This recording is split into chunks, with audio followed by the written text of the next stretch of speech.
Hi guys, so Miss Sailor here. So today we're going to be talking about wars of empire, specifically Great Britain and their colonies. So Great Britain is fighting 4 separate wars against Catholic France in the late 1600s to mid 1700s. I'm going to talk about these wars in just a second. See, generations of British colonists, they grew up during the time when much of North America, especially the Northeast, is engaged in war. Colonists knew war firsthand. In the 18th century, fighting was seasonal. Armies mobilized in the spring. They fought in the summer. They retired to winter quarters in the fall. The British Army imposed harsh discipline on its soldiers, mostly who were from poorer classes, to ensure that they did not step out of line during engagement. If they did, the officers could and would kill them. So oftentimes these military men feared their officers more than they even feared their enemy. On the battlefield, armies dressed in bright colors to advertise their bravery. This is why you see the British wear the red that they're known for, the redcoats. Now on this map here, you see North American, Spanish, French, and British territories circa the 1700s. Now, the map at the end is going to show you a totally different version of what these areas were looking like during this time. Or I should say, what they would look like at the end of this conflict. Most imperial conflicts had both American and European fronts. It leaves us with 2 names for each war. Here we have where we explain European nations went to war.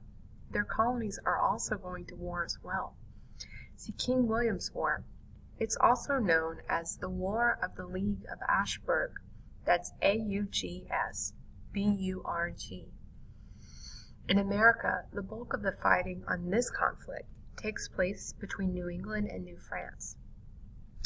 But this war has no clear victor. Then we have Queen Anne's War. It's also known as the War of Spanish Succession. England fought against both Spain and France over who ascended to the Spanish throne after the last of the Habsburg rulers died. In North America, fighting took place in Florida, New England, and New France. In Canada, the French prevailed but lost Acadia and Newfoundland. However, the victory was again not decisive because the English failed to take Quebec, which would have given them control of Canada. In North America, you have the possession of Georgia, which was the main focus of the War of Jenkins' Ear. A conflict between Britain and Spain over the contested claims to the land that occupied the fledgling colony of Georgia. The war got its name from an incident that happened in 1731, in which a Spanish Coast Guard captain severed the ear of a British captain named Robert Jenkins, as punishment, he says and claims, for raiding Spanish ships in Panama. Jenkins fueled the growing animosity between England and Spain by taking his ear and presenting it to Parliament, which stirred up British public outrage. Now we have King George's War as well. Known in Europe as the War of Austrian Succession. It's fought in America in the northern colonies and New France. In 1745, the British took the massive French fortress at Louisbourg on Cape Breton Island, Nova Scotia. However, 3 years later, under the terms of the treaty, Aix-la-Chapelle, Britain relinquished control of the fortress back to the French. Once again, this war resulted in an incomplete victory for both Britain and France. Now you can see in this map, what's happening is after the Queen Anne's War. On the left you have the 1700s. On the right you have after the end of the Queen Anne's War, when the British are able to capture parts of Acadia and Newfoundland. So you have the Hudson Bay Company. So Britain has moved in to, they've shrunken French control in Canada. Now, the final imperial war is the French and Indian War. It is from 1754 to 1763 in the United, or at least in the American colonies. It is known as the 7 Years' War, 1756 to 63 in Europe. It proves to be a decisive contest between Great Britain and France in America. It began over a rival claim along the frontier in present-day western Pennsylvania. Both nations are claiming the Ohio River Valley. The Ohio River runs through western Pennsylvania. See, well-connected planters from Virginia had faced a stagnant tobacco prices, and they hoped to expand into these western lands and hoped that that would stabilize their wealth and status. So some of them established the Ohio Company of Virginia in 1748, and the British Crown granted the company 500,000 acres in 1749. However, the French also claimed the lands of the Ohio Company, and to protect the region, they established Fort Dieskau in 1754. This is where the three rivers meet: the Ohio, the Allegheny, and the Monongahela.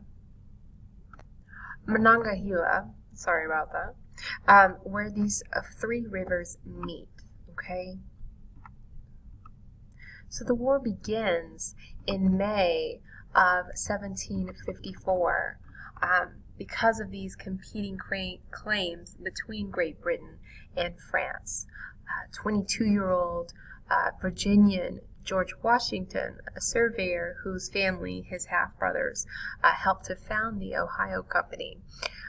They gave the command to fire upon French soldiers near present-day Uniontown, Pennsylvania. This incident on the Pennsylvania frontier proved to be a decisive event that led to imperial war.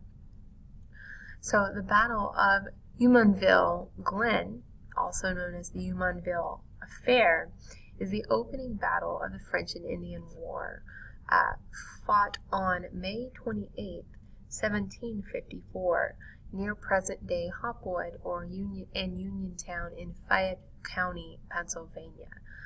Here you see Jumonville Glen, that is the gentleman on the right, and they fought in this region where they are kind of pinned a little bit here.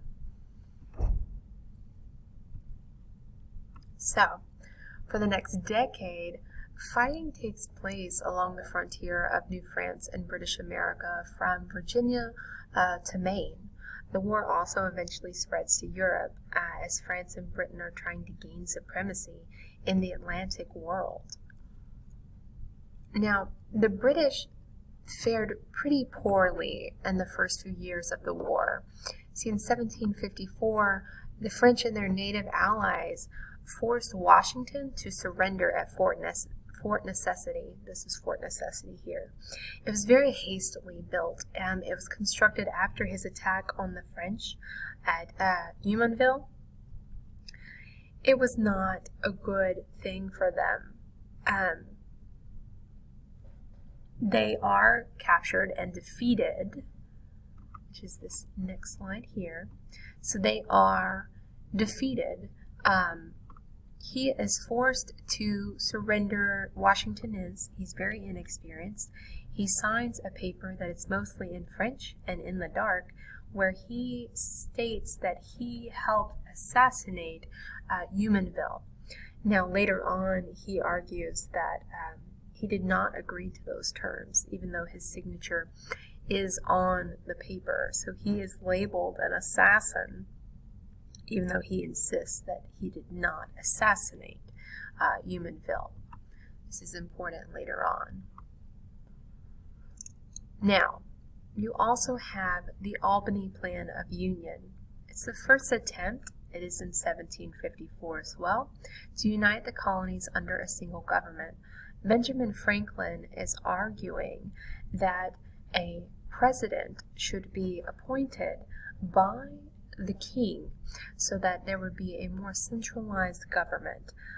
It's very much rejected by colonial legislators and officials in Britain both. It was a bit too radical and ahead of its time. Give it 20 years and they'll definitely be ready for it.